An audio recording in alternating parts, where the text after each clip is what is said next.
આજે unity March Vadodara મહાનગરની અંદર બીજો દિવસ અને આપ જોઈ શકો છો કઈ રીતે વિવિધતામાં એકતાનો સંદેશો લઈ એક ભારત શ્રેષ્ઠ ભારત આત્મનિર્ભર ભારતનો સંદેશો લઈ અને તમામ નગરજનો સાથે જોડાયા છે.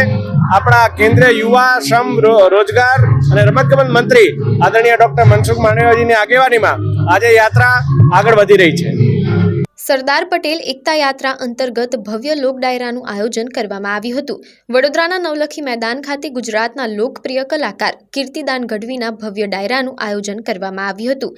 આ કાર્યક્રમમાં શહેરના મેયર પિંકીબેન સોની, ધારાસભ્યો, કોર્પોરેટરો, ભાજપના અગ્રણીઓ અને મોટી સંખ્યામાં શહેરીજનો ઉપસ્થિત રહ્યા હતા. કીર્તિદાન ગઢવીએ જ્યારે ભગવાન શ્રી કૃષ્ણ પર ધાર્મિક ભજનો પ્રસ્તુત કર્યા ત્યારે ડાયરામાં ભક્તિમય માહોલ છવાઈ ગયો. મેયર પિંકીબેન સોની, સાથી કોર્પોરેટરો અને મહિલા અગ્રણીઓ ગરબાના તાલે ઝૂમી ઉઠ્યા હતા. ખાસ કરીને મહિલા મોરચા દ્વારા રજૂ કરાયેલો ગરબો આ ડાયરામાં આકર્ષણનું કેન્દ્ર રહ્યો હતો.